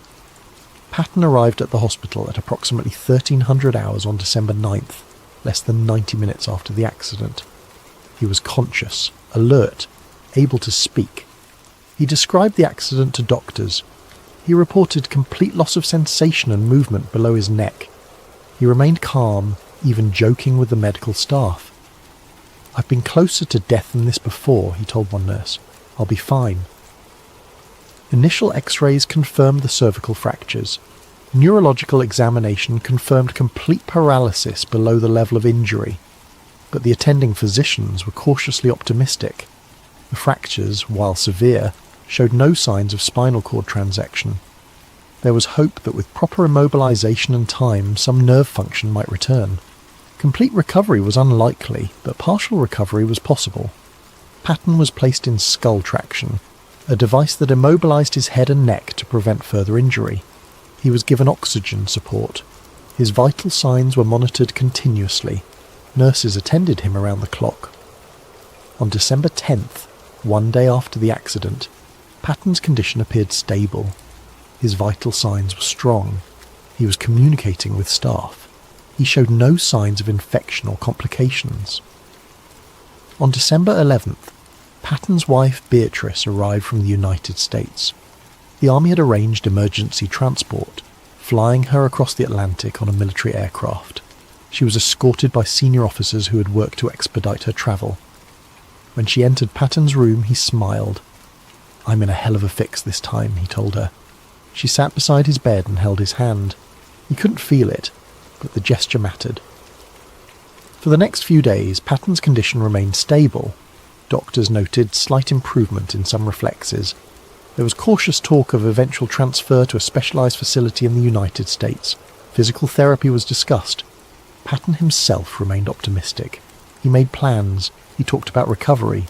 He joked about getting back to work. On December 13th, 4 days after the accident, Patton's condition began to change. He developed a slight fever. His breathing became more laboured. Doctors suspected early pneumonia, a common complication in paralysed patients who cannot cough effectively to clear their lungs. Antibiotics were administered. Oxygen support was increased. On December 14th, the fever worsened.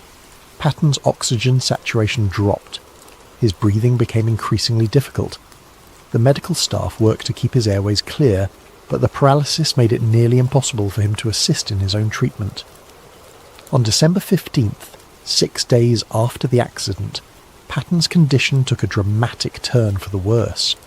He developed severe pulmonary edema, fluid accumulation in the lungs. His heart rate became irregular. His blood pressure fluctuated wildly. The doctors diagnosed acute heart failure, possibly triggered by a pulmonary embolism, a blood clot that had travelled from his immobilised legs to his lungs. Emergency treatment was initiated, but Patton's condition continued to deteriorate. Over the next 6 days, he slipped in and out of consciousness. The fever persisted. The pulmonary edema worsened. His heart struggled to maintain adequate circulation. On December the 21st, 12 days after the accident, at 1750 hours, General George Smith Patton Jr. died. The official cause of death: pulmonary embolism and congestive heart failure secondary to his injuries. The death certificate was signed by the attending physicians. The hospital issued a statement expressing condolences. the army notified next of kin. Flags were lowered to half-staff, and then the irregularities began. First, no autopsy was performed. This is unusual for several reasons.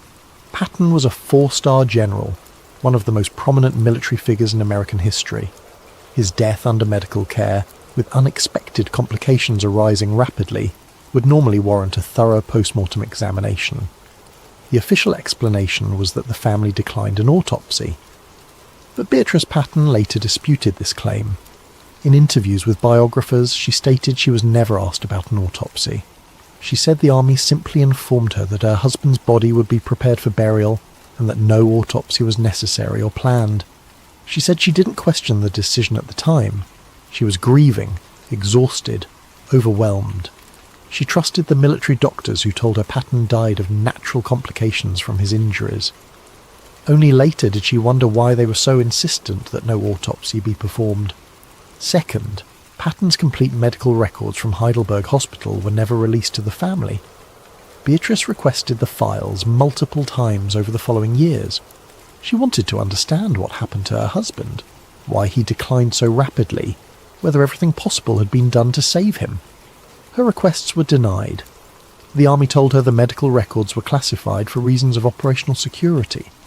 She was told the files contained sensitive information about medical procedures and treatment protocols that could not be disclosed. She never received the records.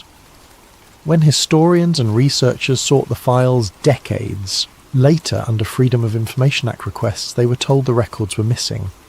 Some reports claim the files were destroyed in the 1960s per routine document retention policies.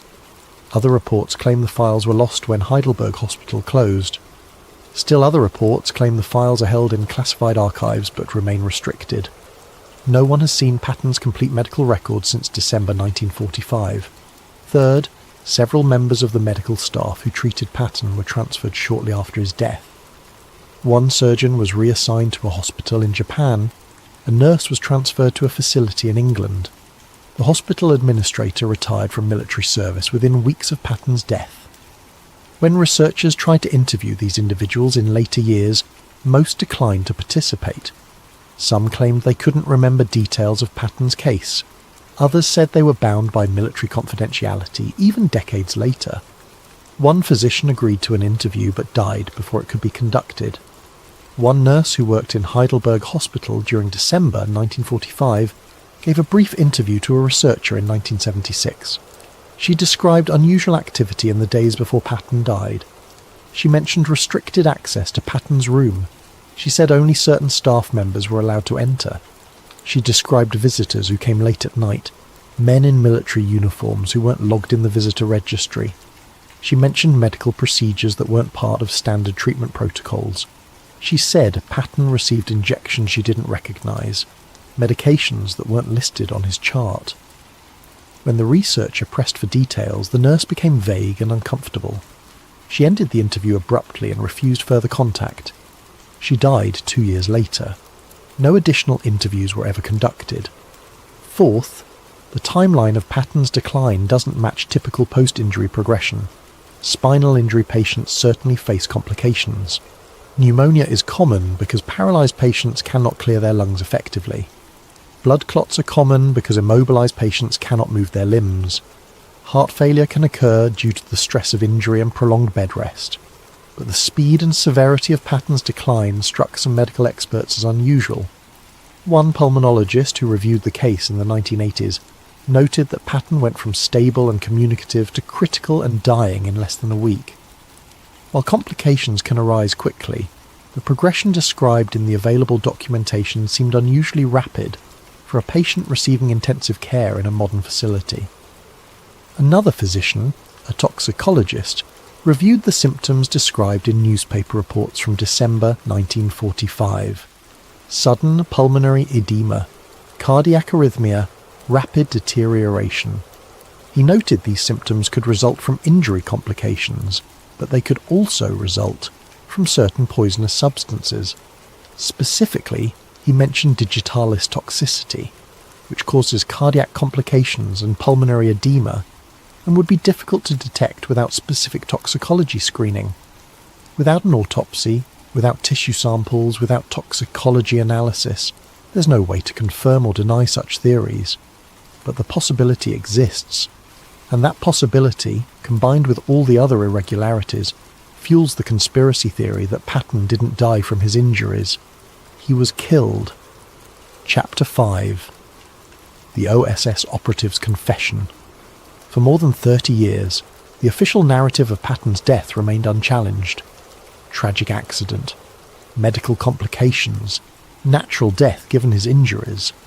Historians wrote biographies portraying Patton as a brilliant but troubled commander whose life ended in unfortunate circumstances. Filmmakers made movies celebrating his military genius while depicting his death as a sad footnote to a legendary career. His death was accepted as tragic but unremarkable. And then, in 1979, everything changed. An 84-year-old man named Douglas DeWitt Bazata walked into the office of a military historian working on a book about the Office of Strategic Services. Bazata said he had information about General Patton's death, information that had been classified for more than 3 decades, information that, if true, would rewrite history. Douglas Bazata was not a conspiracy theorist. He was not a fringe figure seeking attention. He was a legitimate war hero with verifiable credentials and a documented history of service in America's wartime intelligence apparatus. Born in 1911, Bazata grew up in Pennsylvania and joined the Marine Corps in the early 1930s. He served in various capacities until the outbreak of World War II, when he was recruited by the OSS, the Office of Strategic Services, America's wartime intelligence agency. The OSS conducted some of the most sensitive operations of the war: espionage, sabotage, assassination, support for resistance movements, operations that couldn't be acknowledged publicly and whose details remain classified even today. Bazata operated behind enemy lines in occupied Europe. He conducted sabotage operations against Nazi infrastructure. He organised partisan resistance networks. He gathered intelligence that helped Allied forces plan operations. His service record is documented in declassified OSS files. His decorations include the Silver Star, the Legion of Merit, and various foreign awards from governments he aided during the war. He was not a man prone to fantasy or fabrication, and he said he had killed George Patton, not personally, not directly, but as part of an operation ordered by senior American intelligence officials. According to Bazata, in late November 1945, he was approached by a high-ranking OSS officer. Bazata declined to name this officer publicly, saying only that he held a senior position in intelligence operations and had authority to order field operations without political oversight. The officer told Bazata that General Patton had become a problem. Patton's public criticisms of Soviet policy were undermining Allied unity at a crucial moment. The Cold War was beginning. The Yalta Conference had established a delicate balance between the United States and Soviet Union. American intelligence agencies were working to establish networks in Eastern Europe, networks that required Soviet cooperation, or at least Soviet tolerance. Patton's rhetoric threatened all of it. His threats to return to the United States and speak publicly about Soviet aggression could turn American public opinion against cooperation with Stalin. His celebrity status among soldiers and veterans gave him a platform that could shape national policy. The officer told Bazata that political leadership had decided Patton needed to be silenced, permanently. Bazata claimed he refused at first. He argued that Patton was right about the Soviets, that someone needed to speak the truth about Soviet intentions. The officer told him this wasn't about truth. It was about stability. It was about maintaining diplomatic relationships long enough to establish American interests in post-war Europe. It was about preventing a premature confrontation with the Soviet Union that America wasn't ready to fight. The officer told him it was a matter of national security, and national security justified any action. Bazata claimed he was not directly involved in arranging the car accident. He said that aspect of the operation was handled by others, specialists in staged accidents and traffic collisions, but he confirmed the accident was not accidental. The truck driver, he said, was an operative, possibly OSS, possibly another agency. The collision was planned and executed as a way to remove Patton without raising suspicions of foul play. But the accident wasn't supposed to kill Patton. It was supposed to injure him seriously enough to prevent him from returning to the United States and speaking publicly. A career-ending injury that would sideline him while appearing accidental. The neck fracture was a bonus, ensuring Patton would never command again. But then Patton started to recover. Within days of the accident, doctors were talking about possible rehabilitation, about eventual transfer to the United States, about Patton potentially regaining some function. That wasn't acceptable. According to Bazata, the decision was made to finish the operation in the hospital. He claimed he was part of a team that had access to Heidelberg Hospital. They posed as medical staff or military visitors. They gained access to Patton's room, and they administered a substance that would trigger the complications that killed him. Bazata wouldn't specify what substance was used. He suggested something that would cause cardiac and pulmonary complications consistent with his injuries, something that would be difficult to detect without specific toxicology screening, something that would appear as natural progression of his condition. He said Patton died believing he was succumbing to his injuries, never knowing he was being murdered. Bazata claimed the operation was compartmentalized. Only a handful of people knew the full scope. The operatives involved were told only what they needed to know.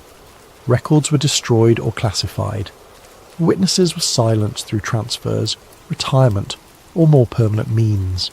He said Soviet intelligence was aware of the operation. They tacitly approved because Patton's anti-Soviet rhetoric was creating problems for Stalin as well.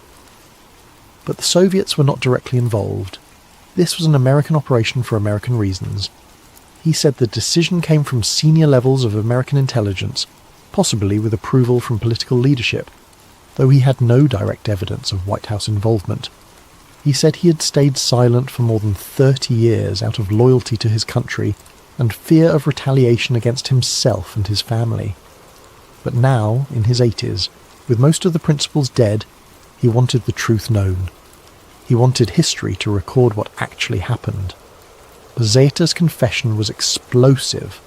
The researcher who first interviewed him was sceptical, but as Bazata provided details, as he named other operations he had participated in, as he described OSS procedures and protocols that matched declassified documents, the researcher began to believe Bazata was telling the truth, at least telling what he believed to be the truth.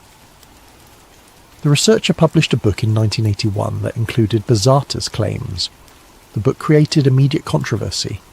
Historians dismissed Bazata as a fabricator. The CIA, successor to the OSS, denied any knowledge of operations targeting Patton. The army reaffirmed that Patton died of natural complications from his accident. But Bazata didn't recant. In 1984, he attended an OSS Veterans Reunion dinner in Washington, D.C. During the event, he stood and publicly repeated his claims about Patton's death. He told a room full of former intelligence operatives that he had been part of the operation. The room fell silent. No one challenged him. No one confirmed him. But no one laughed either. The silence was telling. Several attendees later told journalists they believed Bazata might be telling the truth. Others said the story was plausible, given what they knew about OSS operations during the period. Still others said Bazata was either lying or confused, mixing real operations with imagined ones. Douglas Bazata died in 1999 at age 88, maintaining his story until the end. To this day, no evidence has emerged to definitively prove or disprove his claims. But the fact that a legitimate OSS operative with a documented service record made such specific allegations has kept the conspiracy theory alive. Chapter 6. The Missing Evidence in the Cold War Context. If there was a conspiracy to assassinate General Patton, the evidence should exist somewhere. Intelligence agencies, even when conducting illegal operations, maintain records, operational plans, mission reports, personnel assignments, financial records, after-action reviews. These documents might be classified, compartmentalized, hidden in archives so secure that most government officials don't know they exist. But they exist. So researchers have been searching for decades. What they've found is a pattern of systematic absence. Every document that might confirm or disprove the assassination theory is either missing, destroyed, or classified beyond reach. Patton's medical records, missing. The accident investigation report, classified, then lost. OSS operational files from December 1945, heavily redacted. Personnel records for the truck driver, non-existent. Communications between the War Department and Patton's command, incomplete. Hospital visitor logs from Heidelberg, destroyed. Even routine documents that should exist, that have no national security implications, that would normally be preserved in military archives, are gone. This creates an evidentiary void. Conspiracy theorists point to the missing documents as proof of a cover-up. If there was nothing to hide, they argue, why are so many records missing? Skeptics argue that missing records prove nothing. Documents from 1945 are often incomplete. Archives have limited space. Files are destroyed per retention schedules. Sometimes things just get lost. Both arguments have merit, but the context matters. The Cold War was beginning in December 1945. The Office of Strategic Services was transitioning to the Central Intelligence Agency. American intelligence operations were becoming more sophisticated, more compartmentalized, more willing to conduct operations that violated both law and ethics in service of national security. We know this now because documents from that era have been declassified, slowly, over decades. We know about Operation Paperclip, which brought Nazi scientists to America despite their war crimes. We know about MK-Ultra, which conducted mind control experiments on unwitting American citizens. We know about COINTELPRO, which surveilled and disrupted domestic political groups. We know about assassination programs targeting foreign leaders like Fidel Castro and Patrice Lumumba. We know American intelligence agencies were capable of murder, deception, and massive cover-ups. So when someone suggests they might have killed an inconvenient general in 1945, it's not a crazy theory. It's consistent with what we know those agencies did. The question isn't whether American intelligence agencies were capable of such an operation. The question is whether they actually conducted one. And without the evidence, we cannot know for certain. Epilogue. What if Patton had lived? The final question haunts every discussion of Patton's death. What if he had survived? What if the accident had been less severe? What if he had recovered? What if he had returned to the United States? Would George Patton have become a political figure? Would he have run for office, bringing his celebrity status and military reputation into the political arena? Would he have testified before Congress about Soviet violations of the Yalta agreements, about forced population transfers, about political purges in Eastern Europe? Would he have written a book exposing what he viewed as Allied betrayals of the peoples we claim to liberate? Would he have shaped public opinion about the emerging Cold War? We'll never know. But the fact that we ask these questions reveals something important. Patton mattered. His voice mattered. His perspective, right or wrong, represented a viewpoint that vanished from American discourse after December 1945. Some historians argue that Patton's death was fortunate for America. His aggressive stance toward the Soviet Union could have triggered a premature confrontation that would have been catastrophic. The Cold War required careful management, patient containment, strategic diplomacy.